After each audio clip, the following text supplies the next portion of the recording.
자, 여러분 어젯밤에 잘 주무셨습니까? 아까도 인사 한번 하셨는데 우리 목사님께서 인사하신 거하고 다르게 인사를 한번 해야 될 것 같은데 뭐라고 인사하면 좋을까요? 어제 잘 자서 그런지 얼굴이 좋아 보인다, 그렇게 인사 한번 하십시오.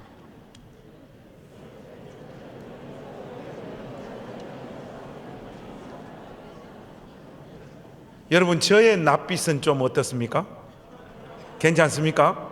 어제 사실 울산에서 서울로 이렇게 올라올 때 우리 권사님이 저를 보고, 목사님, 지금 영상에 비치는 목사님의 낯빛이 너무 어둡고 울산 오셔가지고 얼굴이 더 까매지신 것 같다고, 그래서 많은 분들이 걱정한다고 그런 말씀을 저한테 전해주시더라고요.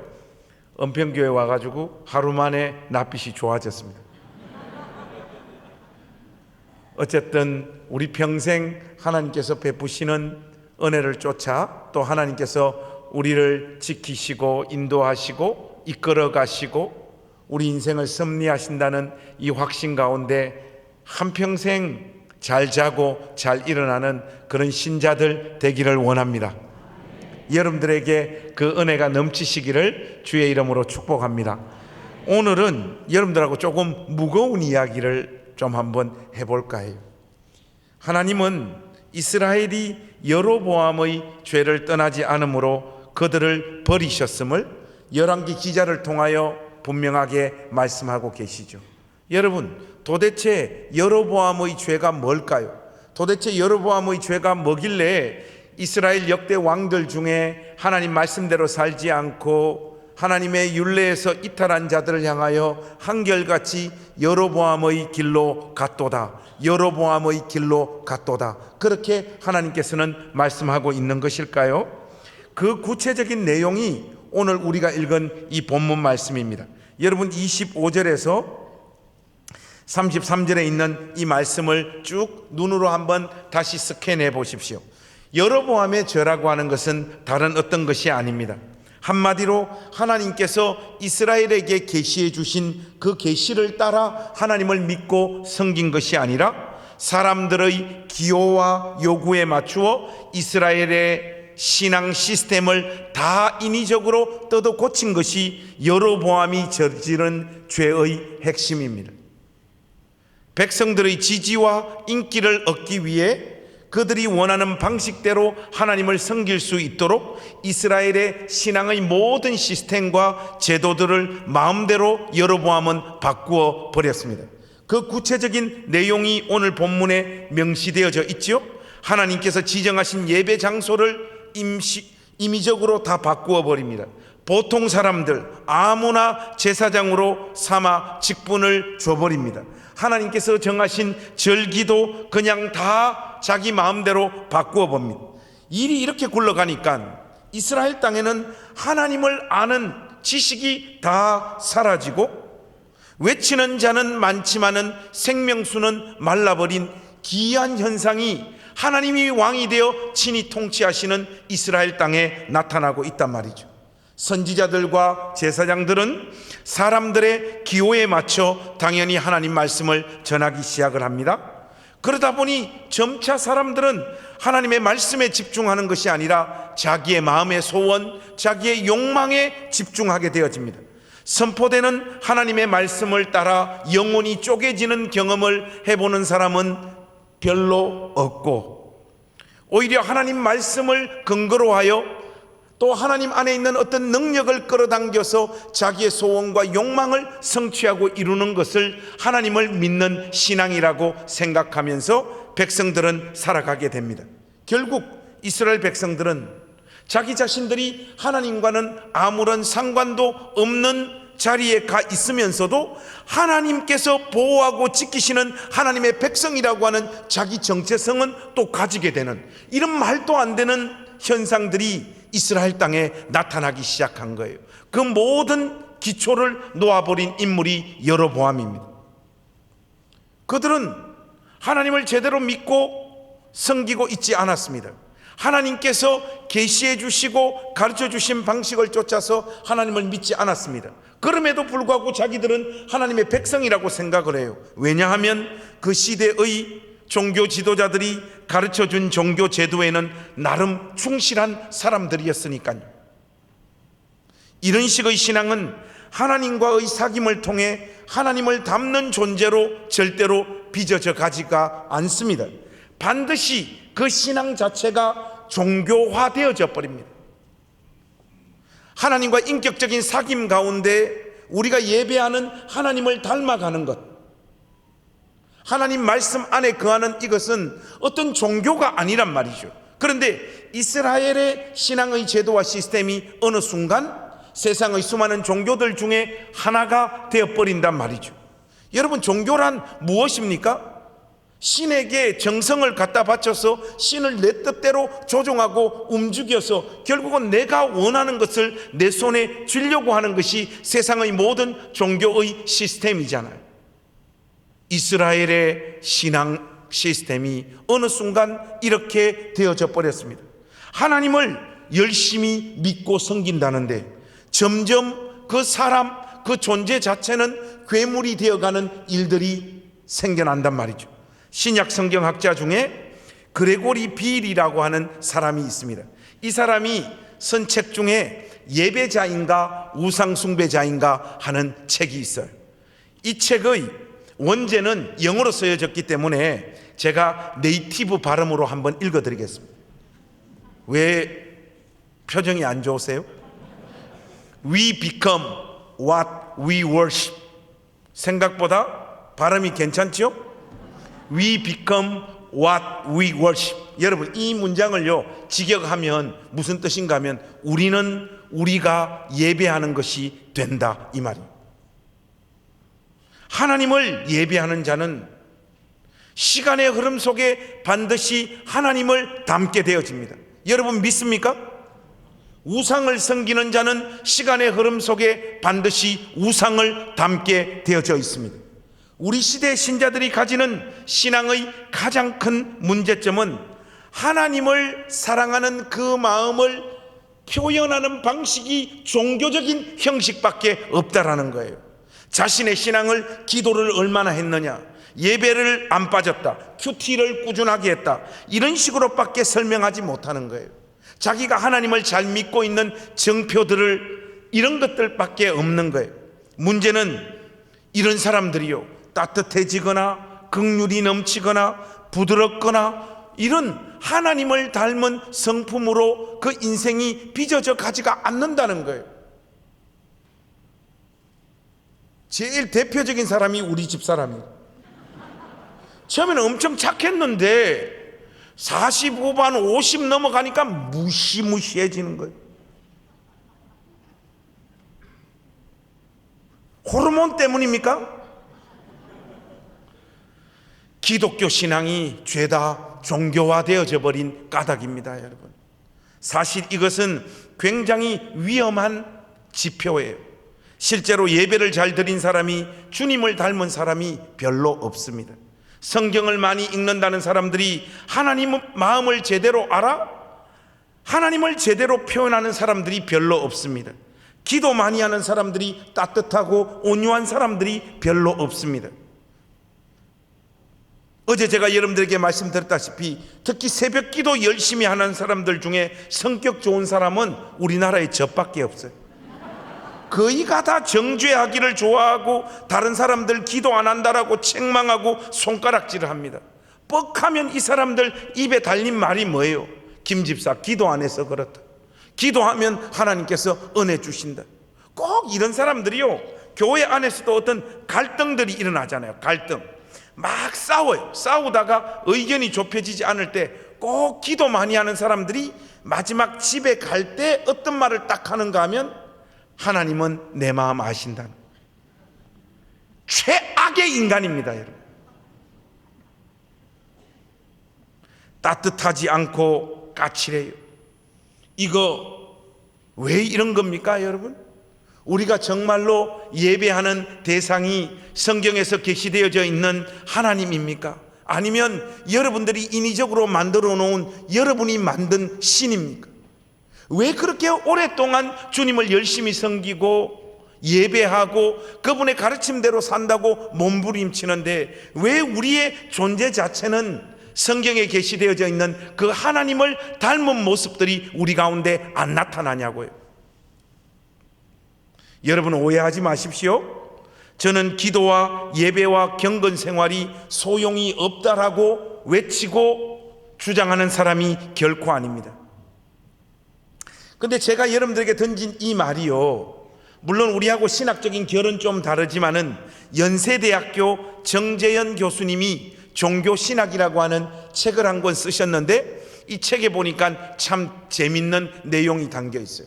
이분은 이제 종교신학자니까 우리나라에 들어와 있는 모든 종교를 믿는 사람들을 표본으로 다 몇 사람씩 다 불러 모았대요. 불러 모아서 그분들에게 과제를 내줬대요.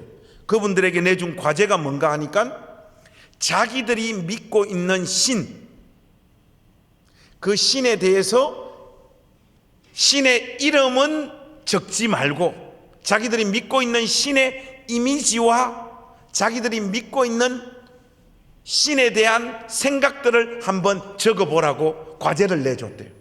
그러니까 뭐 불교, 이슬람, 유교, 기독교, 천주교, 우리나라에 들어와 있는 모든 사람들이 자기들이 믿고 섬긴다라고 하는 신에 대한 이미지와 생각들을 쭉 적어냈는데 재미난 결과가 나타났어요. 제일 기독교 신앙을 가진 우리가 믿고 있는 그 하나님과 제일 닮아 있는 그룹이 어디냐? 불교였다는 거예요. 기독교하고 불교가 자기들이 믿고 있는 대상의 이미지가 제일 닮았다는 거예요. 그런데 여러분, 우리 기독교하고 제일 그 이미지가 차이가 난 종교가 어디냐? 기독교라는 거예요.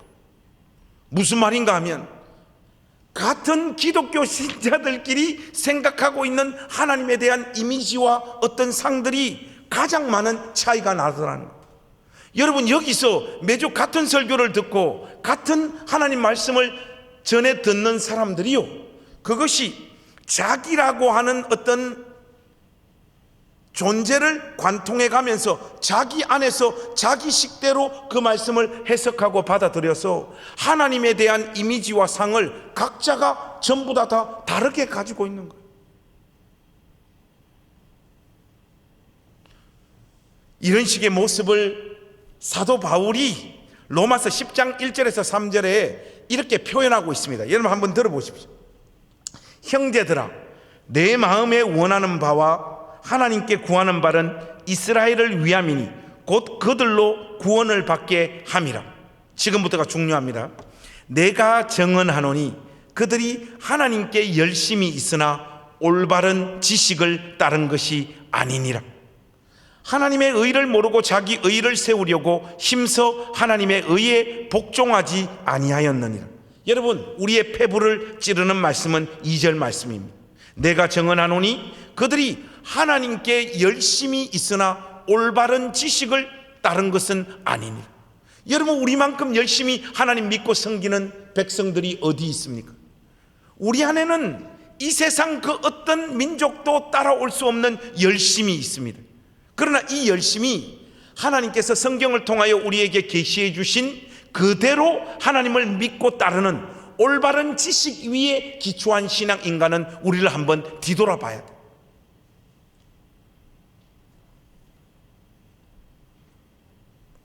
이 모습을 그림 언어로 가장 잘 설명해 주고 있는 장면이 저는 개인적으로 사무엘하 6장이라고 생각합니다.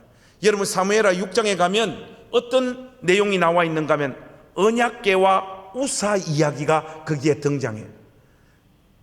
우리 은평교회 가정 여러분, 언약궤 안에 들어가 있는 세 가지 물건이 있죠? 언약궤 안에 들어가 있는 세 가지 물건이 뭡니까? 하나는, 제가 이거 물어보면 한 사람이 세 가지 다 맞추는 경우를 보지를 못했어요. 하나는 성가대에서 맞추고, 하나는 여기에서 맞추고, 하나는 여기에서 맞춰요. 어쨌든 우리 은평교회 가족들이 다 맞출 줄로 믿습니다. 여러분, 언약궤 안에 들어가 있는 세 가지 물건이 뭡니까? 아론의 쌍난 지팡이, 좋습니다. 또 만나가 들어가 있고, 하나는 십계명 돌판. 여러분, 이 세 가지가 들어가 있어요. 이제 제가 여러분들에게 다 말씀드렸으니까 에브리바디 우리 크게 한번 다시 해보겠습니다. 세 가지 물건이 뭐라고요? 아론의 쌍난 지팡이, 만나, 십계명 돌판. 여기까지는 다 알아요. 자, 이제 여러분들이 진짜 언약궤와 관련된 이 질문에 여러분들이 답할 수 있는지 최종적인 질문 하나만 던져보겠습니다. 여러분, 이 세 가지 물건의 공통점이 뭐죠?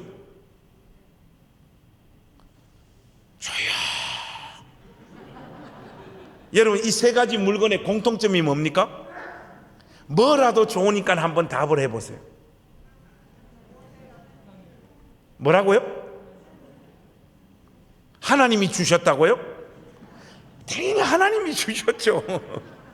어떤 분들은 또 뭐 광야를 통과할 때 뭐 이래 이스라엘 백성들에게 주신 것이다, 뭐 이렇게 이야기하는데, 여러분, 이 세 가지 물건의 공통점은요, 이스라엘 백성들이 하나님 앞에 범죄한 흔적이 담겨 있는 물건들이. 십계명 돌판, 모세가 산에서 기도하고 내려오는데 백성들이 우상 숭배의 현장을 모세가 목격했잖아요. 그때 집어 던진 게 뭡니까? 십계명 돌판이었지 않습니까? 바로 이 십계명 돌판에는 이스라엘 백성들이 하나님 앞에 우상 숭배한 흔적이 담겨 있어요. 만나도 마찬가지입니다. 우리는 만나는 광야의 여정을 지날 때 하나님께서 이스라엘 백성들에게 은혜를 베푸신 어떤 상징적인 제일 은혜의 모습을 표현하는 물건으로서 우리가 만나를 이렇게 보통 이해하는데, 여러분, 만나가 출현하게 되어진 배경도 보면 이스라엘 백성들이 끊임없이 하나님을 향하여 투덜거리고 원망하잖아요. 우리 뭐하러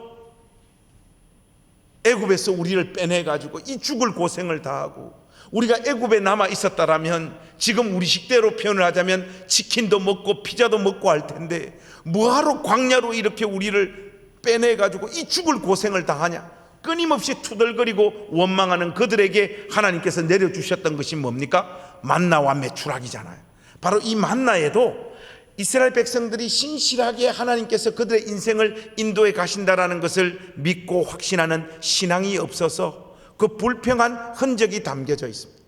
아론의 쌍난 지팡이도 여러분 마찬가지지 않습니까? 하나님께서 이스라엘 공동체 가운데 세우신 영적인 지도자 모세와 아론의 권위를 인정하지 않는 다른 지파의 수많은 수장들이, 왜 너희들 둘이만 대장하는데, 왜 우리는 리더가 되면 안 되는데, 끊임없이 원망하고 불평하니까 각 지파의 수장들 지팡이 들고 앞으로 다 나오라 하잖아요. 그런데 누구 지팡이에만 싹시 납니까?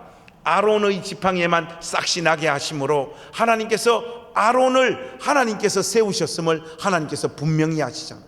바로 이 아론의 쌍난 지팡이에도 하나님께서 세운 종의 권위를 인정하지 않는 이스라엘의 백성들의 죄가 여기에 지금 담겨 있습니다.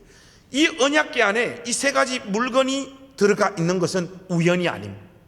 이스라엘 백성들이 하나님 앞에서 범죄한 백성들이라는 것을 분명히 보여주는데, 이 세 가지 물건이 언약궤 안에 담겨서 이 언약궤는 지성소 정중앙 가장 깊은 곳에 놓여지죠. 그리고 1년에 한 번 대제사장이 지성소로 들어가서 짐승 잡은 피를 이 언약궤 뚜껑 위에 짐승 잡은 피를 뿌릴 때 비로소 이스라엘 백성들의 죄가 용서받으면서 하나님의 임재가 이스라엘 백성들과 함께하는 역사가 나타나죠. 엄밀히 말해서 언약궤는 하나님께서 이스라엘 백성들과 함께한다, 하나님의 임재의 상징입니다. 그러므로 이스라엘 백성들이 소유하고 가지고 있어야 되는 물건들 중에 제일 중요한 것이 뭐냐? 언약궤입니다. 그런데 여러분, 이 언약궤가 블레셋에게 빼앗겨 버리잖아요. 엘리 제사장의 두 아들 홈니와 비느하스가 전쟁에 이 언약궤 들고 나가면 무조건 이긴다라고 하는, 마치 언약궤를 주술화해가지고 종교화해서 언약궤 자체가 어떤 능력을 뿜어내는 상자처럼 여겨가지고 이 언약궤 들고 전쟁에 나갔다가 하루아침에 3만 5천 명이나 되는 하나님의 백성들이 전쟁하다가 죽었을 뿐만 아니라 언약궤가 블레셋에게 빼앗겨 버리잖아요. 그때만 하더라도 고대 사회의 전쟁은 각 나라의 신과 신의 싸움이라고 여겨질 때 블레셋은 이스라엘의 언약궤를 빼앗았을 때 우리가 드디어 이스라엘을 이겼다라고 그들은 확신했고, 이스라엘로부터 빼앗은 이 언약궤를 가지고 가서 자신들이 믿고 섬겼던 다곤 신당에 그냥 던져 놓습니다. 그런데 그 다음날 일어나 보니까 하나님께서 다곤 신당을 다 엎어버리시죠. 그리고 블레셋 온 진영에 역병이 퍼지고 난리가 납니다. 놀란 집행부가 이거 안 되겠다, 빨리 언약궤를 이스라엘 땅으로 되돌려 보내야 되겠다 해서 언약궤를 되돌려 보내잖아요. 소에다가 새 수레를 만들어 가지고 언약궤를 담아 가지고 보냅니다. 그렇게 언약궤는 블레셋에게 넘어갔다가 다시 이스라엘로 돌아옵니다. 그런데 이 언약궤가 원래 있어야 됐던 곳에 있지 못하고 이곳저곳으로 떠돌아다녀요. 그 성경을 열어서 확인을 해보니까 우사의 아버지였던 아비나답 집에 이 하나님의 언약궤가 머물러 있는데, 목사님들의 목사님들이라고 칭송을 받는 몇 해 전에 돌아가신 유진 피터슨 목사님의 강해 서적을 보니까 아비나답 집에 적어도 하나님의 언약궤가 20년 넘게 머물러 있었다는 거예요. 저도 이 주석과 저 주석을 참고해서 확인을 해보니까 최소 20년입니다. 20년 넘게 이 아비나답 집에 하나님의 언약궤가 머물러 있는데, 다윗이 왕으로 등극해서 제일 먼저 기초를 잡고 질서를 잡아 행하는 일이 뭔가 하면 제사장들, 나라의 지도자들 전부 다 불러 모아서 하나님의 언약궤가 원래 있어야 되는 장소로 가져오는 이 일을 국가적인 프로젝트로 실행합니다. 그래서 언약궤 어디 있는가 확인해 보니까 아비나답 집에 하나님의 언약궤가 20년 넘게 머물러 있는 거예요. 이 언약궤를 원래 있어야 되었던 자리로 가져오는 이 일을 진행하는데 약 3만 명이나 되는 사람들을 동원해 가지고 이 언약궤를 옮겨오는 일을 추진합니다. 근데 여러분, 언약궤는 영어로 하자면 카비넌트 박스라고 한 요 정도 되는 거예요. 요 정도 되는 상자 하나 가져오는데 3만 명이나 되는 사람이 필요가 없지요. 그러면 이 3만 명은 누구냐? 언약궤가 원래 있어야 되었던 장소로 돌아오는 이 영광스러운 날을 축하하는 사람들입니다. 연도에 3만 명이나 되는 사람들이 나와서 드디어 하나님의 언약궤가 우리 가운데 돌아온다, 하나님의 임재가 다시 우리와 함께한다, 이 날을 경축하고 노래하는 거예요. 그리고 이 언약궤를 옮겨오는 실무를 누가 담당하느냐? 아비나답의 두 아들 우사와 아요가 담당하잖아요. 이 언약궤를 옮겨올 때 어떻게 옮겨옵니까? 소가 앞에서 끌고 새수레를 소와 연결하고 그 새수레 위에 하나님의 언약궤를 얹어서 앞과 뒤에서 어거하면서 우사와 아요가 이 새수레를 옮겨오는데, 사람들은 경축하고 드디어 언약궤가 돌아온다 경축하고 쫙 이동을 합니다. 이동을 하는데 사무엘하 6장에 보니까 소들이 갑자기 띠므로 그렇게 이야기해요. 여러분, 소들이 갑자기 왜 뛰었을까요? 합리적인 추론을 해보면 그날 보니까 이스라엘 백성들이 동원할 수 있는 모든 악기들을 전부 다 동원했고 3만 명이 나와서 소리 지르고 고함 지르고 하니까 소가 놀랬던 것 같아요. 그게 제일 합리적인 추론입니다. 소가 놀래서 벌쩍 뛰니까 새수레에 담겨 있었던 하나님의 언약궤가 아마 이게 공중으로 붕 떠올랐다가 땅으로 떨어져서 깨질 위기 상황이 된 거예요. 그 상황에 누가 이 언약궤를 보호하는가 하면 그 언약궤를 끌고 오는 실무를 담당했던 우사가 하나님의 언약궤를 손을 뻗어 가지고 땅에 떨어지지 않도록 딱 붙잡습니다. 그런데 성경은 뭐라고 말씀하고 있는가 하면 하나님께서 우사를 쳐서 죽인 것. 제가 신구약 성경을 그래도 꽤 읽어본 사람인데 신구약 성경 전체에서 제일 억울하게 죽은 사람 한 명만 꼽아보라면 우사예요. 자, 우리 은평교회 가족들에게 제가 한번 물어보고 싶습니다. 저는 늘 물어보는 걸 좋아하는데, 여러분, 하나님의 언약궤가 지금 공중으로 붕 떠올랐다가 땅에 떨어져서 깨질 위기가 놓였을 때 1번 깨져라, 그냥 지켜보고 있을 것이다. 1번. 나도 솔직히 우사처럼 하나님의 언약궤가 땅에 떨어지지 않도록 손을 뻗어서 언약궤를 붙잡을 것이다. 2번. 자, 확실하게 합니다. 떨어져라, 나는 그냥 쳐다보고만 있을 것이다. 1번. 한번 손들어.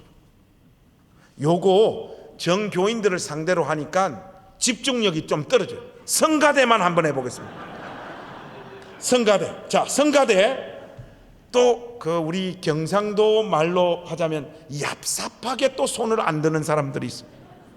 그러지 마시고 여러분들의 의견을 확실히 표현해 주시면 좋겠습니다. 우리 성가대만, 나는 언약궤 땅에 떨어져라, 어쩔 수 없다, 가만 지켜보겠다, 왠지 그게 살 길인 것 같다.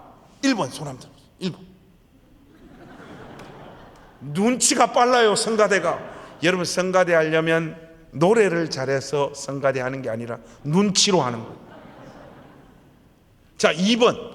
나도 손을 뻗어서 하나님의 언약궤를 붙잡을 것 같다. 2번 손 한번. 여러분은 죄다 죽어요. 여러분, 이거는 누가 그 본문을 읽더라도 우사가 도대체 뭘 잘못했나 하는 마음을 다 가질 수밖에 없고, 그 본문 자체로만 보면 하나님의 마음을 읽어내기가 쉽지가 않습니다. 근데 여러분, 여기에 대한 답이 어디 있는가 우리 한번 찾아봅시다. 민수기 4장으로 한번 가봅시다. 민수기 4장 15절 말씀 한번 보시죠.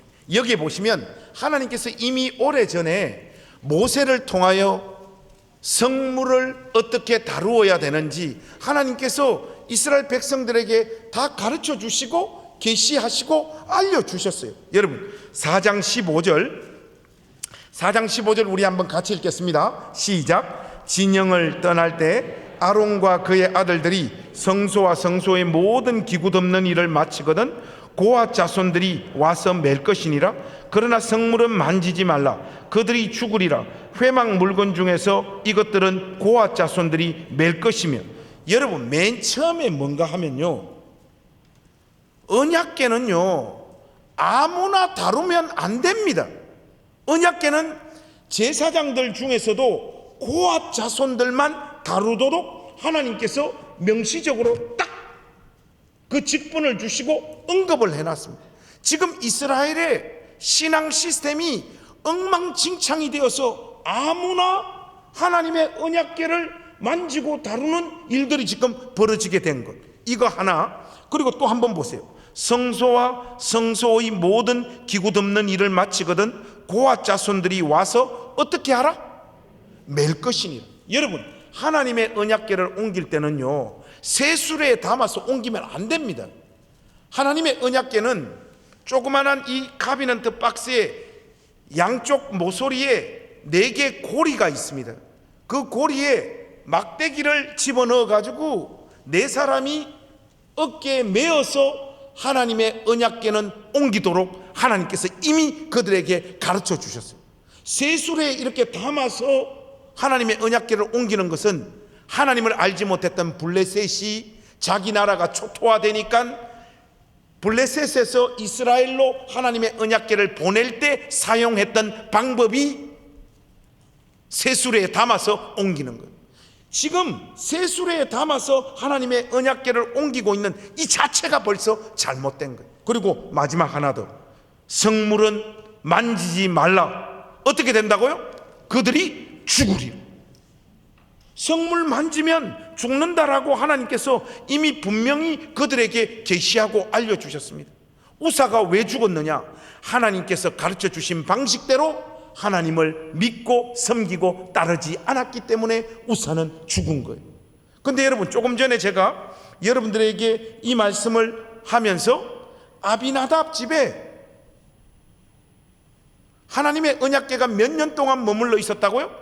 20년 동안 머물러 있었다고. 하나님의 백성 집에 하나님의 언약궤가 20년 동안 머물러 있었는데 그 언약궤를 어떻게 다루는 방법을 모른다? 이게 말이 안 되는 거예요, 여러분. 하나님을 열심히 섬겨요. 그리고 진정성도 있고 중심도 있어요. 근데 문제는 뭡니까? 하나님께서 계시하시고 알려주신 방식대로 하나님을 믿고 섬기는 게 아니에요. 벌써 이런 것 자체가 이스라엘 안에 자리 잡은 신앙의 시스템이 다 종교화되어져 버린 거예요. 어떻게 20년 동안 하나님의 언약궤를 자기 집에 보관하고 있는 사람이 하나님의 언약궤를 다루는 방법을 모를 수가 있습니까? 이게 말이 안 되는 거죠. 하나님을 아는 지식들이 이스라엘 땅 안에서 다 사라지고 없는 거예요.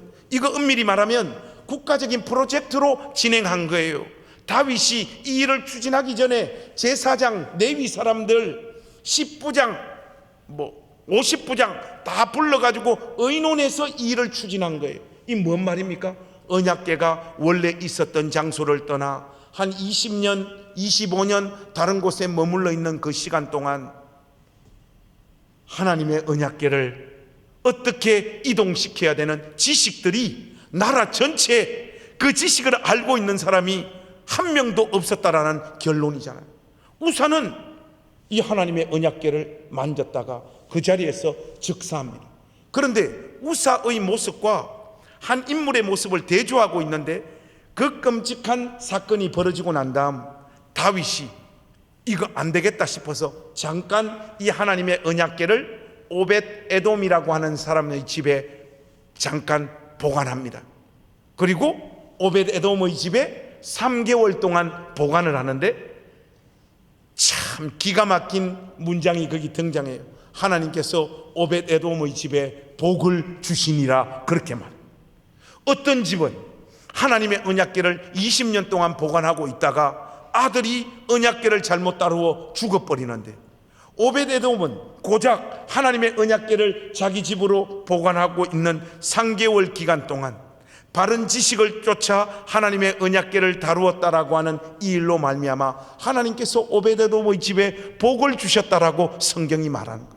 사랑하는 은평교회 가족 여러분, 우리가 우리의 인생 전체 1대, 2대, 3대에 걸쳐서 하나님을 믿고 섬기는 것도 참 귀하고 복된 거지만 몇 년을 예수 믿었더라, 몇 대를 예수 믿었더라, 이것보다 더 중요한 것은 단 하루를 믿더라도 하나님께서 계시하시고 가르쳐 주신 복음 위에서 하나님을 믿고 섬기는 것이 가장 중요한 줄로 믿습니다. 그런데 여러분, 우리 한국교회 안에도 기독교 신앙이 종교화되어져 버린 현상들이 점점 나타나고 있습니다. 이게 우리 시대의 비극이에요. 은평교회는 어떤 일이 있더라도 순결한 복음을 잘 보존하고 지키는 교회로 영원히 남으시기를 주님의 이름으로 부탁드립니다.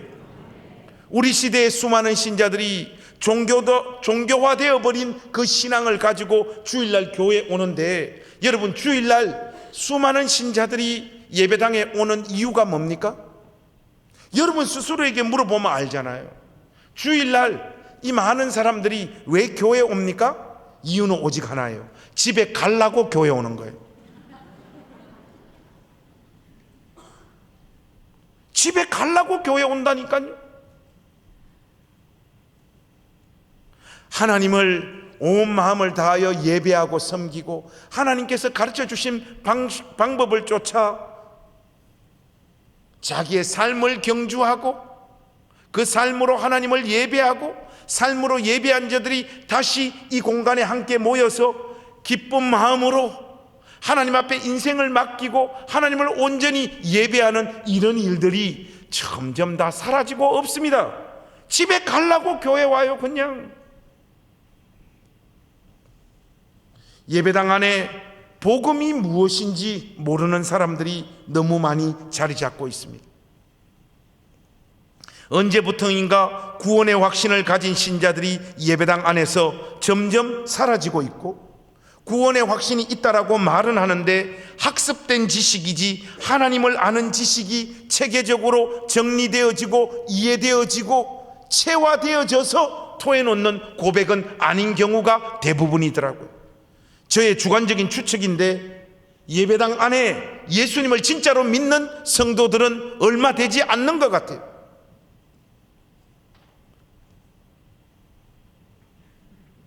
제가 마틴 로이드 존스를 참 좋아하는데 마틴 로이드 존스의 평전을 보면요, 참 재미나는 이야기가 있어요.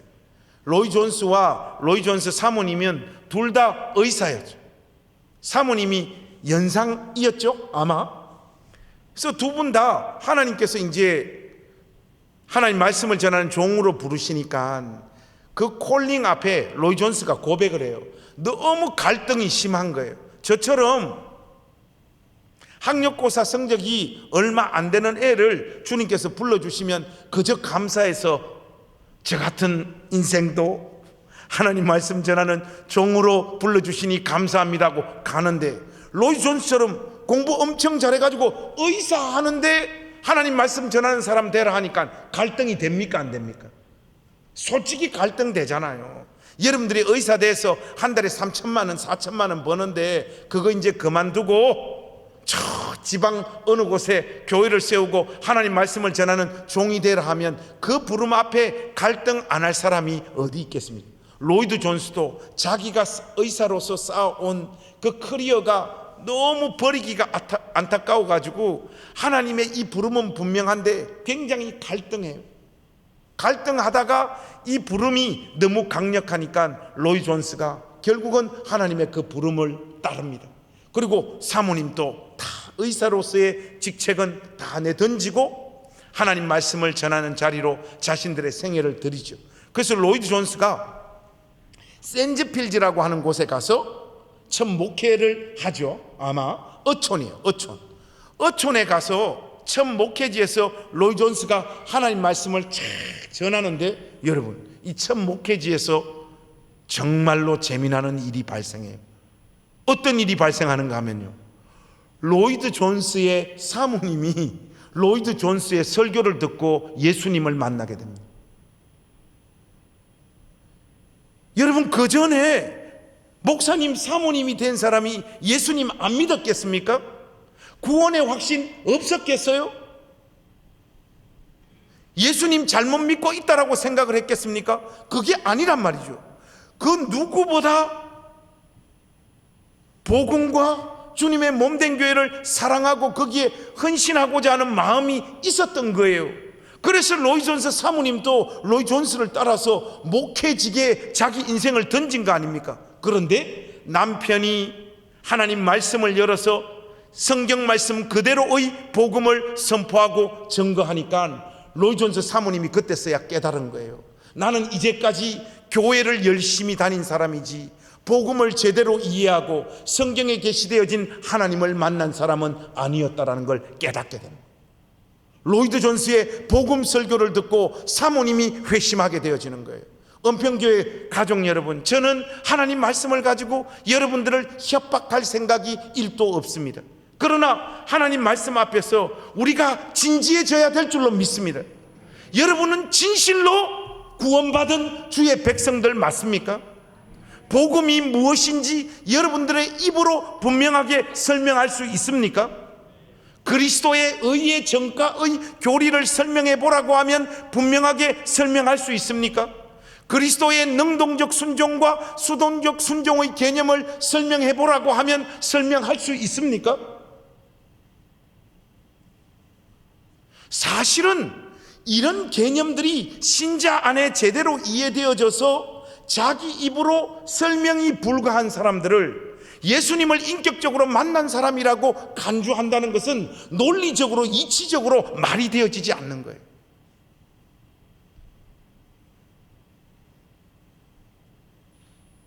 우리 시대에 예배당에 앉아 있는 수많은 사람들은 복음이 무엇인지 제대로 알지 못한 채 종교화되어진 어떤 신앙에 자기의 진심과 진정성을 투여하고 있다라고 하는 이 확신 가운데 자기가 진실로 하나님을 사랑하고 하나님을 믿고 있는 사람이라고 착각하고 있는 경우가 굉장히 많습니다. 이런 불행한 일들이 은평교회 안에는 없기를 주의 이름으로 부탁합니다.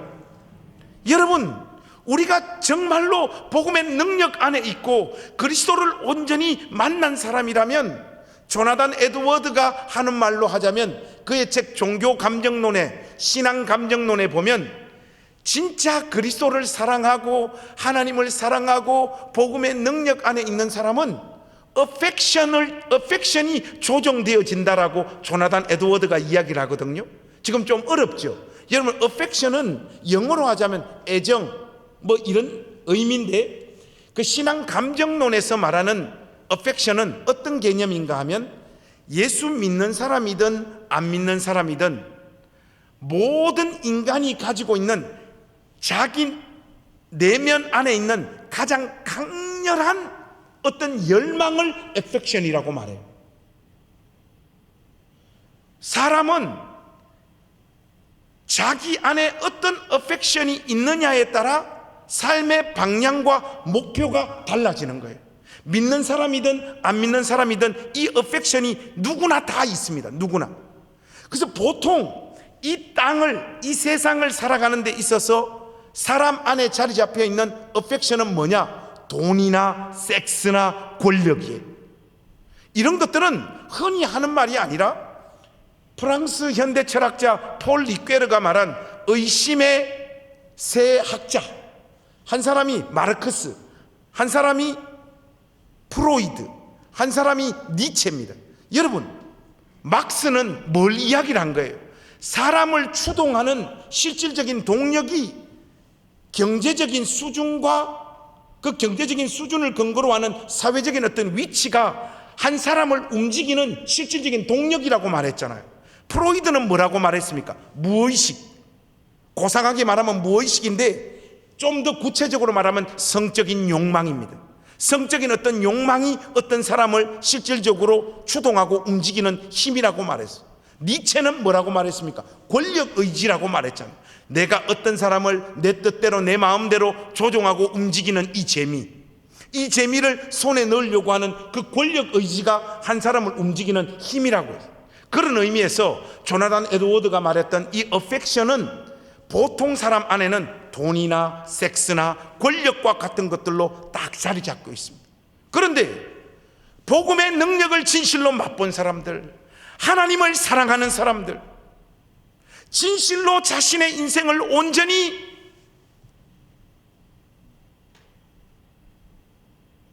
그리스도를 사랑하는데 쏟아붓기를 원하는 사람의 이 어펙션은 돈과 섹스와 권력과 같은 이런 어펙션이 아니라 다른 것들로 조종되어지게 되어 있는 거예요.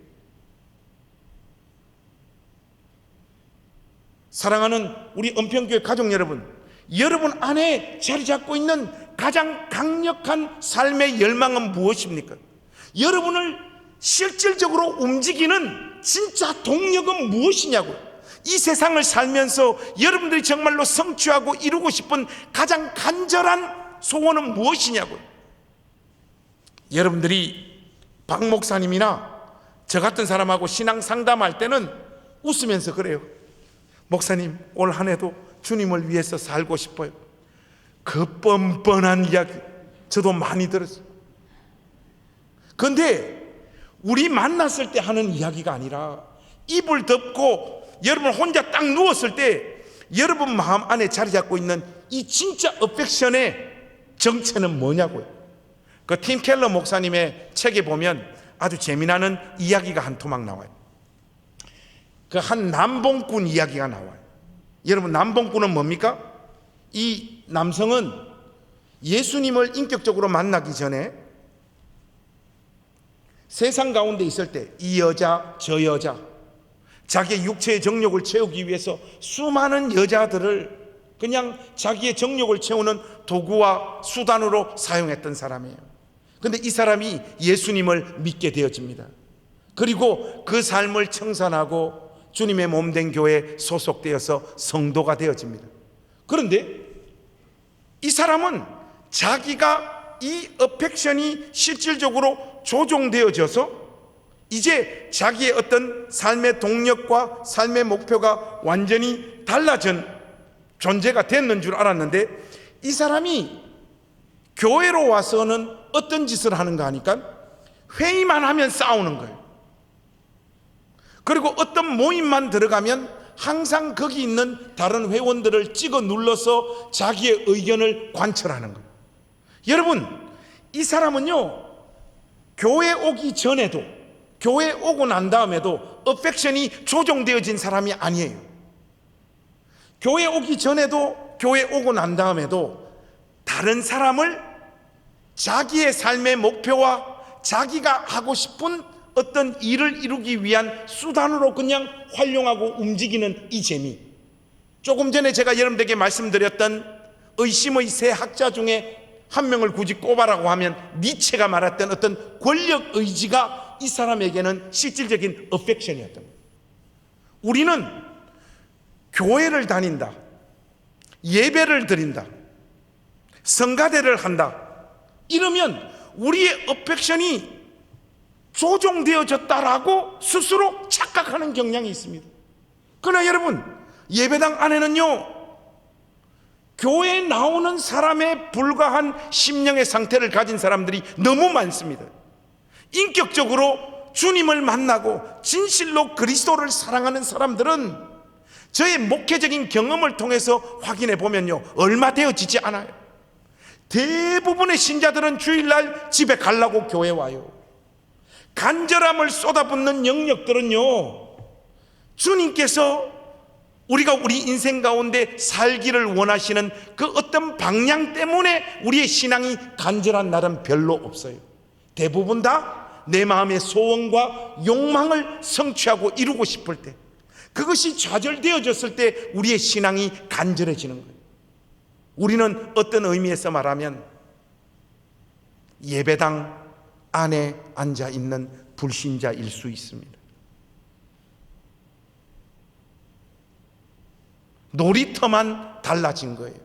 옛날에는 바깥에서, 예배당 바깥에서 나의 어펙션을 실현하기 위해서 한평생 달려왔던 인생이었는데, 이제는 예배당 안에서 그 형태를 바꾸어서 나의 어펙션을 성취하고 이루려고 몸부림치고 있는 전형적인 종교화되어 버린 기독교 신앙을 가진 채 스스로의 정체성은 나는 하나님의 백성이고 구원받은 사람이고 그리스도를 사랑하고 복음의 능력 안에 있는 사람이다라고 착각한 채 그렇게 살고 있을 가능성이 많다는 것. 사랑하는 여러분, 십자가 지신 그리스도를 만난 사람에게 나타나는 가장 핵심적이고 결정적인 표식이 하나 있습니다. 그는 다른 어떤 것이 아니라, 주님을 진실로 만난 사람은 더 이상 자기 자신을 위하여 살지 않습니다. 살아도 주를 위하여 살고 죽어도 주를 위하여 죽습니다. 그게 그의 생애의 유일한 목표입니다. 더 나아가서 자기 자신을 더 위해서 살지 않을 뿐만 아니라 하나님께서 내 인생 가운데, 내 삶의 동선 가운데 만나게 하는 수많은 나 이외의 다른 이웃들을 위하여 살도록 우리의 어펙션을 조종하십니다. 그런데 우리 시대의 신자들의 기도와 신앙은 한결같이 자기 자신에게 다 집중되어져 있잖아요. 우리가 진짜로 그리스도를 만난 사람이라고 말하면서도 우리의 기도와 기독교 신앙을 가지고 내 인생 가운데서 내가 이루고자 하는 삶의 모든 목표가 그냥 나에게 집중되어져 있잖아요, 여러분. 자기 고민, 자기 소원, 자기 갈망, 자기 연민, 이런 것에서 우리 시대의 신자들이 벗어나지를 못합니다. 여러분, 은평교회 가족 여러분, 여러분에게 묻고 싶은 게 있습니다. 여러분은 언젠가 여러분 옆에 앉아있는 다른 사람들을 위해서 기도하다가 울어본 적 있으십니까? 언제 여러분들이 여러분 자신이나 여러분 가족 말고 함께 주님을 섬기는 바로 옆에 누가 한숨 쉬고 좌절하고 힘들어하고 경제적으로 지쳐있는 그의 모습을 보고 안타까워서 그를 위하여 눈물을 흘려본 적이 있습니까? 그를 일으켜 세우기 위해서 여러분들의 삶을 그 고난 가운데 있는 사람과 동일한 고난받는 자리에 서기 위해서 여러분 인생을 그 사람을 위해서 드려본 적이 있습니까? 하나님 형상대로 지음받은 내 옆에 사람 때문에 그를 위하여 헌신하다가 여러분들의 삶이 한 번이라도 흔들려 본 적이 있습니까? 우리 시대 신자들이 이런 질문들 앞에 당당하게 아멘을 하지 못하는 거예요. 왜 그렇습니까? 사랑하는 여러분, 이 밤 무거운 이야기를 제가 계속해서 여러분들 향해서 해서 미안하긴 한데, 어쩌면 저와 여러분이 그리스도를 만나지 못한 채 종교화된 신앙을 가진 채 이 예배당에 앉아있는 사람이기 때문에 우리 어펙션이 전혀 조정되어지지 않고 그저 예배당 오기 전의 나의 어펙션과 예배당 안에 몸담았을 때 나의 어펙션이 똑같은 채 그대로 머물러 있는 불신자일 수 있어요. 진짜 그리스도를 만난 사람은 더 이상 자기 자신을 위하여 살지 않습니다. 그리스도를 진짜 만난 사람은 하나님 형상대로 지음받은 형제의 아픔과 공고함과 그들의 형편 때문에 눈물을 흘리게 되어 있고 그의 아픔에 적극적으로 동참하여 그와 함께 같이 울고 그와 함께 그 고난을 겪습니다. 자기의 가진 것들을 나누어 그를 감싸 안는 자리에 적극적으로 나아간단 말이죠. 우리에게 이런 삶의 열매는 하나도 나타나지 않고 있으면서 우리가 그리스도를 만난 구원받은 죽어서 천국에서 눈뜰 하나님의 백성이라고 우리 스스로를 향하여 아무리 체면을 가해 본들 우리가 하나님 백성 될 수 있는 것은 아니지 않습니까? 여러분? 신약 신학자 게르하르트 로핑크가 쓴 예수는 어떤 공동체를 원했는가? 여러분 이 책에 보면 로핑크는 예수님께서 원하셨던 공동체를 대조사회라고 말하고 있습니다. 한마디로 이 세상과 대조되어지는 곳, 그곳이 예수님을 인격적으로 만난 주님의 몸된 교회, 그 공동체라고 말하는 거예요. 이 세상의 가치와 거꾸로 가는 현장이 교회라는 것이죠. 이 책에 보면 아주 재미나는 이야기가 한 토막 나옵니다. 믿음 안에 있는 한 형제가 먹을 게 없는 거예요. 그 일주일 동안 먹을 게 없어서 굶고 있어요. 근데 한 믿음의 권속이 이 형제가 굶고 있다는 것을 알게 됩니다. 그런데 도와줄 양식이나 돈이 이 사람에게도 없는 거예요. 그리고 사라집니다. 그리고 일주일 지나서 나타나요. 양식을 가지고 굶고 있는 그 형제에게 그 양식을 전달하고 떠납니다. 이 형제가 가난해서 자기도 돈도 양식도 없었는데 어떻게 그 양식을 구했느냐 물어보니까 이 형제가 나보다 먼저 오랫동안 굶고 있어가지고 이 형제 먹이기 위해서 일주일 동안 자기가 하나님 앞에서 굶고 금식해서 양식을 모아서 그 양식으로 이 형제에게 준 것이라고 고백을 하는 거예요. 여러분, 우리보다 먼저 그리스도를 알고 예수님을 믿고 섬기고 쫓아갔던 우리의 믿음의 선배들은 이렇게 주님의 몸된 교회 안에서 서로를 섬기며 서로를 사랑하며 살았습니다. 그런데 여러분, 언제부턴가 우리 시대의 기독교는 이상해져 버리기 시작을 했습니다. 모두가 다 구원의 확신이 넘쳐나요. 기도는 간절해요. 그 누구보다 열심히 하나님을 믿고 섬겨요. 그런데 다른 사람에 대한 긍휼과 따뜻함이 자라나지 않습니다.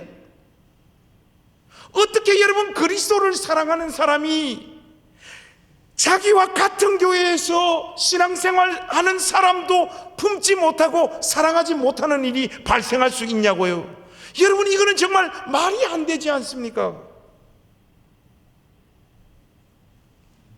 제가 행신교회에 있을 때 어느 날 75세 넘은 한 할머니가 우리 교회를 왔어요. 이야기를 해보니까 권사님인데 교회를 다니다가 상처를 입어가지고 교회를 못 나간다는 거예요.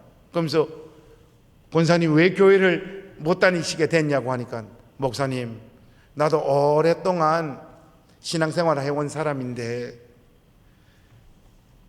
돈이 없으니까 교회도 못 다니겠더라는 거예요.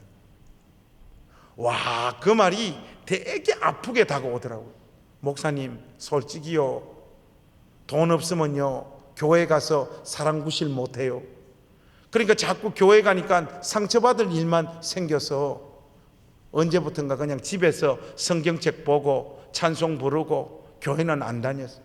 교회 가면 눈치 보이고 상처받고 이래가지고 교회를 안 갔는데, 행신교회에서 반찬 봉사를 이렇게 아무 조건 없이 매주 반찬을 만들어가지고 오는 이 모습 보고 여기는 도대체 어떤 교회인가 싶어서 교회를 한번 이렇게 와봤습니다. 토요일 날 미리 교회 위치 파악한다고 와서 이 동네 파악하고 주일날 오늘 온 겁니다 그러더라고요. 그래서 그 권사님 댁에 신방에 가서 보니까 아들이 멀리 이민을 갔는데, 이민 갈 때 권사님이 집 팔아가지고 전부 다 줬대요. 아들 보고 어쨌든 가서 빨리 자리를 잡아라고. 근데 이민 갔는데, 이민 가고 3년이 지났는데 전화가 한 통도 없다는 거예요. 3년 동안. 그러니까 권사님이 얼마나 마음이 무너져요. 언제 아들로부터 전화가 올 건가 그것만 기다리고 사시는 거예요. 저를 만나면 만날 때마다 아들 이야기만 하는 거예요. 목사님, 우리 아들한테 전화 오도록 기도 좀 해주세요. 이야기 들으면 저는 뭐 약간 오도가 삐딱한 사람이라서 그런지 몰라도 그쪽 아들이 전화 오는 걸 내가 왜 기도를 해야 돼요? 그 아들이 전화를 하면 되지, 안 그렇습니까? 그 속에서는 쌍놈의 아들, 이거 세상에 뭐 이런 놈이 다 있나 막 점점 불만이. 우리 권사님은 먹고 살 게 아무것도 없어요. 그러니까 뭘 어떡합니까? 안 되겠다, 우리 권사님, 우리 엄마도 돌아가시고 오래됐으니까 우리 엄마 삶아야 되겠다 싶어가지고 우리 집사람하고 다 이야기했어요. 여보, 권사님 그냥 우리 어머니 삼자 해가지고 그때부터 돈도 먹을 것도 권사님 옷도 다 입히고 그냥 어머니처럼 모시고 살았죠, 우리 권사님을. 그런데 그렇게 열심히 혼자서 섬기다 보니까 약이 올라. 왜 나만 이러고 있지? 우리 부목사는 안 하는 거야. 그 부목사가 지금 그 행신교회 담임 목사 된 그 인간입니다. 야, 우성균, 니도 해라. 나 혼자 하니까 이제 벅차가지고 안 되겠다 해서 우 목사님하고 저하고 뭘 결심했는가 하면, 제가 먼저 결심했어요. 그 고향에 누님들이 살고 계셔. 누나들한테 전했어요. 누구야, 나 이제 명절에 고향 못 가 하니까 우리 누나들이 이게 무슨 말이고 하는 거야.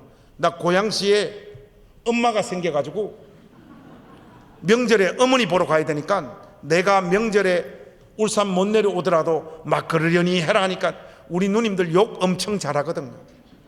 막 온갖 욕 다 하더라고. 이게 목회가 뭐 계급이가, 목회하면 다가, 막 엄청 욕을 많이 하더라고. 막 됐고 너희들끼리 명절 잘 보내라, 나는 어쨌든 안 간다 하고 제가 그날 이후로 5년 동안 명절에 울산을 안 갔어요. 명절에 봉투도 챙기고 권사님들이 상품권도 챙기고 먹을 것도 챙기고, 그리고 부목사에게는 협박해가지고 나보다 더 많이 챙기라고 해가지고, 우목사도 아버지 엄마한테는 전화만 하고 교회 담임 목사하고 부목사가 명절만 되면 그 권사님 댁으로 가서 어머니 절 받으세요. 절하고 저희들 준비해 온 거 드리고 하니까 권사님이 막 무너지는 거예요. 무너지는 거예요. 목사님, 나한테 도대체 왜 이렇게 잘해주냐는 거예요. 제가 그때 확인을 했어요. 75세 넘은 할매도 사랑받으니까 얼굴이 살아나더라고요. 그 권사님 처음 만났을 때는 그 지쳐 있고 피곤하고 있고 다 무너져 있었던 우리 권사님이 사랑받으니까 얼굴이 환해지셔. 그러면서 이 교회 안에 소속되어져서 자기가 감당할 수 있는 어떤 일을 하고 싶다고, 그 불편하신 몸 이끄시면서 교회를 섬기고 봉사하는 이런 일들이 막 일어나는 거 보고 되게 따뜻했어요. 제가 행신교회 떠날 때도 마지막 임식 할 때 우리 권사님 부탁을 한마디 넣었어요. 여러분, 우리 어머니 고향시에 두고 가니까 이제 여러분들이 좀 우리 어머니 좀 잘 챙겨주십시오 하니까 우리 가족들이, 목사님 알겠으니까 아무 걱정하지 마라. 지금 또 이렇게 연락해 보니까 우리 어머니 잘 챙기고 있다. 여러분, 이런 식의 일들은 주님의 몸된 교회 안에서 너무 많이 벌어져 가지고 흔하고 흔한 일이 되어야 될 줄로 믿습니다. 어떻게 하나님을 온전히 만난 자가 하나님을 믿고 신앙하는 그 기독교 신앙을 가지고 자기 자신만을 위해서 살 수 있어요? 자기 자신의 소원과 욕망을 충족시키는 어떤 수단으로만 어떻게 이 기독교 신앙을 사용할 수 있냐고요, 여러분. 레위기 25장에 보면 안식년과 희년에 대한 이야기를 하고 계시잖아요. 여러분, 이 이야기의 핵심이 뭡니까? 이스라엘 안에 있는 가난하고 힘없는 자들, 종이 된 자들에게 새롭게 일어날 기회를 주고 또 따뜻한 보살핌 가운데 그들이 하나님 백성으로 온전히 살아가도록 돕는 제도, 그게 안식년과 희년 제도였어요. 문제는 뭔가 하면요, 이스라엘 안에서 이 안식년과 희년 제도가 제대로 시행되어지지 않고 깨어질 때 하나님께서 하나님의 백성들을 어떻게 하신다라고 분명히 말씀하고 있습니까?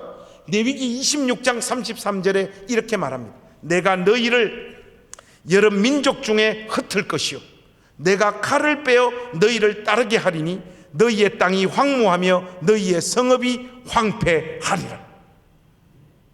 하나님은 하나님의 백성들이 진실로 하나님의 나그네 된 백성이 되었다라는 것을 진실로 믿고 있는 유일한 한 가지 증거가 뭐냐? 그들 옆에 있는 좌절하고 소외되고 가난하고 열심히 살아도 자기 인생을 책임질 수 없는 그런 사람들을 어떻게 구체적으로 보살피며 함께하며 그들을 섬기고 사랑하느냐, 이 증거물이 있느냐 없느냐, 그것으로 그들이 진실로 하나님 백성 되었는지 안 되었는지를 판단하겠다라고 말씀하고 있는 거예요.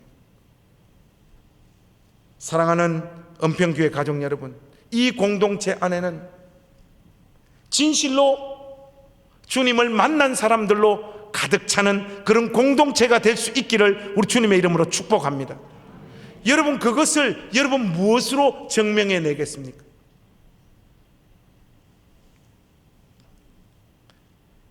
고려대학교 보건대학원의 김성섭 교수님이란 분이 있습니다. 그분이 쓰신 책 중에 아픔이 길이 되려면 이라고 하는 책이 있는데, 이 책에 보면 재미나는 이야기가 나와요. 미국 펜실베니아 주에 로제토 마을이 있어요. 이곳은 이탈리아 이민자들이 모여서 사는 동네인데, 의사들이 이 마을 사람들 관찰을 해보니까 특이한 점이 하나가 있는 거예요. 의사들이 확인을 해보니까 로제토 마을 사람들은 이상하게 심장병에 잘 안 걸리는 거예요. 미국 사회에 있는 이 마을 저 마을, 이 동네 저 동네와 비교해 보니까 현저하게 로제토 마을 사람들이 심장병에 걸리는 확률이 확 떨어지는 거예요. 도대체 이 사람들이 심장병에 잘 안 걸리는 이유가 뭘까? 먹는 물이나 땅이 다른가? 아니면 유전적 요인이 다른가? 식생활이 다른가? 다 조사해 보니까 별 다를 게 없는 거예요. 다 똑같아요.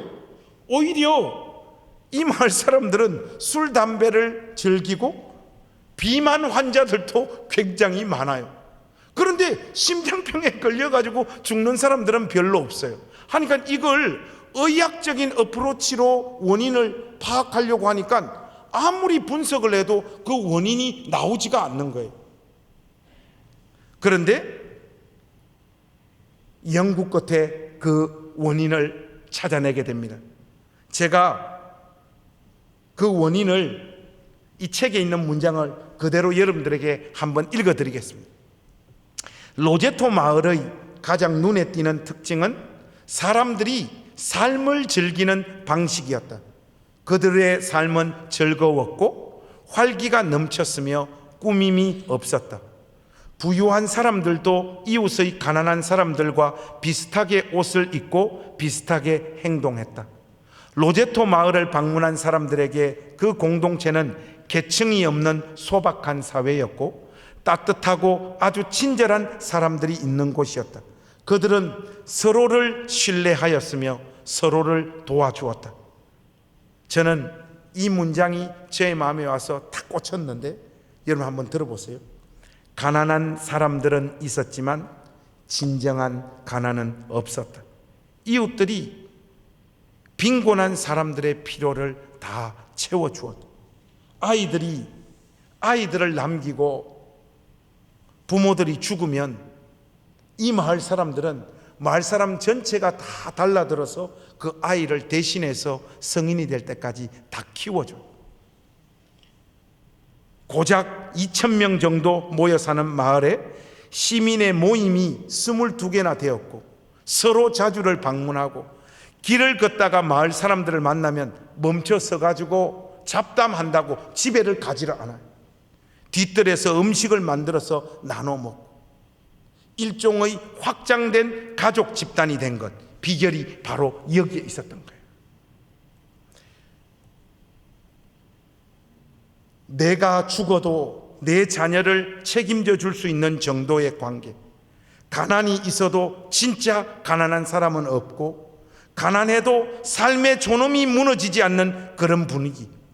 그러니까 내가 속한 공동체가 나를 끝까지 보호해 준다라고 하는 그 확신, 내가 위기에 처했을 때 주변 사람들이 함께해 줄 것이라고 하는 그 확신이 그 어떤 힘겹고 고통스러운 삶도 다 뚫고 살아가는 원동력으로 만들어줬고, 이 동네 사람들이 미국에 있는 다른 동네 사람들과 먹고 마시고 살아가는 것이 다 똑같은데도 불구하고, 술, 담배도 말이하고 비만 환자도 많은데도 불구하고 심장병으로 죽는 확률이 확연히 떨어졌던 이유가 바로 여기에 있었다는 거예요. 사랑하는 은평교회 가족 여러분, 세상의 마을에서도 하는 것을 왜 주님의 몸된 교회는 하지 못합니까? 도대체 우리는 어디에 우리의 마음과 정신을 팔고 있는 것일까요? 다시 한번 여러분들에게 도전하며 진지한 질문을 던집니다. 사랑하는 여러분, 여러분은 진실로 십자가 지신 우리 주님을 여러분 생애의 유일한 구세주와 주님으로 믿는 사람들입니까? 여러분, 여기서는 아멘 하셔야 돼요. 중요한 질문이잖아요. 여러분은 진실로 십자가 지신 우리 주님을 여러분 생애의 유일한 구세주와 주님으로 믿는 사람들입니까? 오늘 이 밤 우리 주님께서 우리를 데리고 간다고 하더라도 천국에서 눈뜰 확신이 여러분들에게 분명히 있습니까? 그런데 여러분들의 그 확신과 그 신앙이 종교화된 신앙이 아니라 성경에서 하나님께서 계시하시고 가르쳐 주신 방식대로 쫓아서 믿는 그 믿음입니까? 여기에 여러분들이 아멘 하실 수 있으셔야 돼요. 저는 우리 은평교회가 이런 교회가 되었으면 좋겠습니다. 이 설교를 준비하면서 은평교회 제가 한번 부흥에 왔었잖아요. 그러면서 은평교회가 참 이런 교회 되었으면 좋겠다 하고 몇 가지 적어왔어요. 첫 번째, 가난한 사람들이 그 어떤 눈치를 보지 않고도 신앙생활을 마음껏 할 수 있는 교회. 이거는 정말 지금부터는 아멘이 좀 막 터져 나와야 되는데 아멘 잘 안 하시네. 가난한 사람들이 그 어떤 눈치를 보지 않고도 마음껏 신앙생활 할 수 있는 교회, 목회자를 만나는 횟수와 기회가 그들에게 우선적으로 열려 있는 교회, 돈이 많고 적음이 장로가 되거나 권사가 되는 일에 조금의 영향도 미치지 않는 교회, 다른 죄보다 함께 나누지 못한 죄로 인해 가슴을 찢고 우는 교회, 눈물과 한숨으로 점철된 인생이 여기 이곳에 들어와서 함께 예배하고 함께 밥을 먹었을 때 다 죽어가던 그 영혼이 서로가 뿜어내는 그리스도의 사랑으로 말미암아 그 영혼이 다시 살아나고 회복되어지는 교회, 은평교회가 진실로 그런 교회 되었으면 좋겠습니다. 사랑하는 은평교회 가족 여러분, 여러분들이 진실로 믿고 있고 소유하고 있는 이 기독교 신앙이 종교화된 신앙과 믿음이 아니라 진실로 주님을 만난 사람들의 신앙이기를 소망합니다. 더 이상 여러분이 여러분 자신들만을 위하여 사는 그 삶을 멈추십시오. 여러분들의 어펙션이 하나님의 은혜로 말미암아 조정되어지기를 원합니다. 자기 고민, 자기 소원, 자기 욕망, 자기 자녀, 자기 집, 자기 연민, 이런 곳으로 향해 있었던 여러분의 어펙션이 조정되어져서 내 옆에서 한숨 쉬고 눈물 흘리고 아무리 열심히 살아도 삶을 회복할 수 없어서 머리 뜯고 좌절하고 울고 있는 그 형제가 고난받고 있는 자리에 여러분 삶과 인생을 같이 내던질 수 있는 여러분의 믿음과 신앙이기를 소망합니다. 이런 일들이 은평교회 안에 올 한 해 풍성하게 자리 잡아 내가 강동구에 있는 이런저런 교회 다 많이 다녀봤는데 은평교회 예배당 문을 열고 그곳에 들어가서 거기서 함께 예배드리고 그 사람들하고 함께 교제하고 그 사람들과 함께 밥을 먹어봤는데 거기는 다르더라. 거기는 죄로 인하여 짓눌린 인생들이 그 공동체에 소속되어졌을 때 그 공동체 구성원들이 뿜어내는 그 사랑으로 말미암아 다 죽어가던 사람들이 실질적으로 회복되어지는 역사들이 정말로 나타나더라. 이 소문들이 이 강동구의 이곳저곳에 퍼져나가는 기적의 역사들이 은평교회를 통하여 쓰여지기를 우리 주님의 이름으로 축복합니다. 여러분, 그런 교회 한번 우리가 해보십시다. 저는 울산에 부흥회를 끝나고 내려가서 울산에서 한번 해보겠습니다. 여러분, 여기 이곳에서 그런 교회 세워주십시오. 그런 기독교 신앙을 소유한 공동체로 은평교회가 든든히 세워져 가기를 우리 구주 예수 그리스도의 이름으로 축원합니다. 기도하겠습니다. 하나님 아버지, 은혜와 사랑을 감사합니다. 우리 다 예수님 잘 믿고 우리 스스로 구원받은 사람이라고 그렇게 확신하고 살아가는데 하나님, 왜 우리 안에는 주님 닮은 모습이 이토록 없는 것일까요? 누군가가 돈이 없어서 피눈물을 흘리고 절망하고 좌절하고 있는데도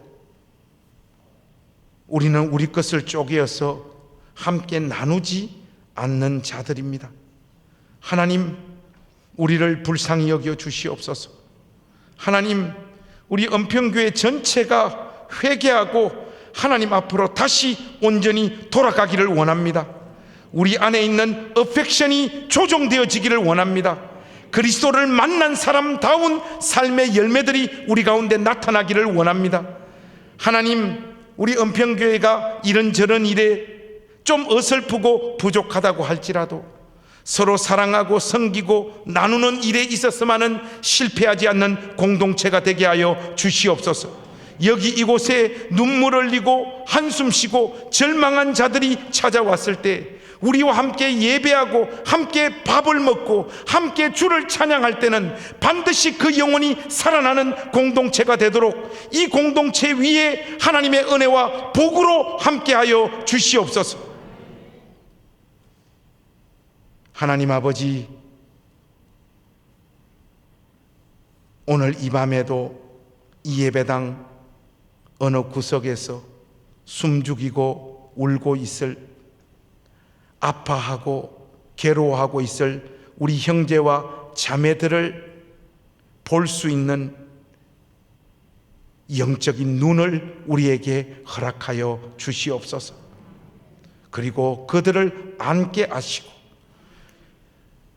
그들의 아픔의 현장에 우리의 시간과 물질과 우리의 삶을 드릴 수 있도록 용기를 우리에게 허락하여 주시옵소서. 우리 구주 예수 그리스도의 이름으로 간절히 기도하옵나이다. 아멘.